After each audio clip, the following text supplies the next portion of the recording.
अस्सलामुअलैकुम दोस्तों शाह अब्दुल लतीफ़ भिटाई। शाह अब्दुल लतीफ़ भिटाई सिंध जो अज़ीम सूफ़ी शाइर, दरवेश ऐं फ़लसफ़ी हो। संदसि पूरो नालो शाह अब्दुल लतीफ़ बिन हबीबुल्लाह शाह हो। हू सन 1699 ईस्वीअ में हैदराबाद भरिसां हाला हवेली में पैदा थियो। बाद में हू भिटशाह में अची रहियो, तंहिं करे खेसि भिटाई सॾियो वियो। संदसि वालिद शाह हबीबुल्लाह बि हिकु दीनदार ऐं इल्म वारो इंसान हो। नंढपिण खां ई शाह अब्दुल लतीफ़ खे इल्म, इबादत ऐं फ़िक्र सां घणी दिलचस्पी हुई। हुन क़ुरान, हदीस ऐं फ़ारसी अदब जो मुतालो कयो। हू फितरत सां तमामु घणो प्यार कंदो हो ऐं अक्सर सोहरा, जबल ऐं दरियाहनि जे किनारे ते वञी गौर व फ़िक्र कंदो हो।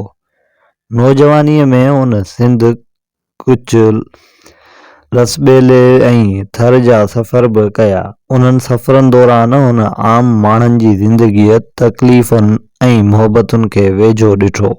शाह अब्दुल लतीफ़ जो पैगाम मुहबत, अमन, इंसानियत ऐं सचाई हो।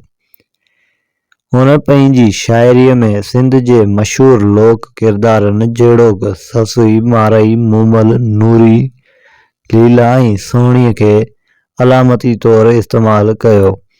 उन्हनि कहाणियुनि ज़रिए हुन सब्र, वफ़ादारी, सचाई ऐं इश्क हक़ीक़ी जो सबक़ ॾिनो।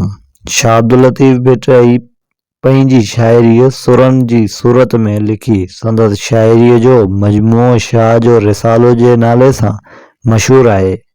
हुन जी शाइरीअ में रूहानियत, फ़िक्र ऐं इंसानी क़ुदरनि जो गहरो पैगाम मौजूदु आहे।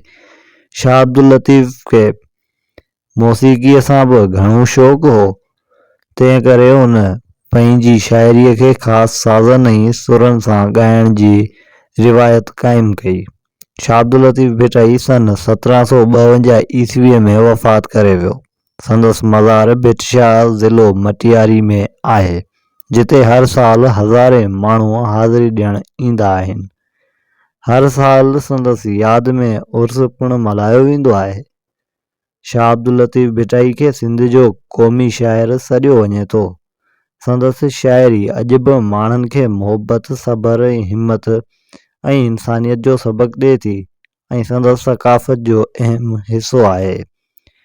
दोस्तों, हीअ हुई असांजी अॼु जी कहाणी। उमेद कयां थो त कहाणी तव्हांखे पसंदि आई हूंदी। जेकॾहिं पसंदि आई हुजे त वीडियो खे लाइक कयो ऐं वधि खां वधि पंहिंजे दोस्तनि सां शेयर कयो। ऐं दोस्तों, जेकॾहिं चैनल ते नवां आहियो त चैनल खे सब्सक्राइब करणु न विसारंदा। मिलंदासीं हिकु नई वीडियो सां गॾु। तेसीं ताईं रखो पंहिंजो ख़्यालु। अल्लाह हाफ़िज़।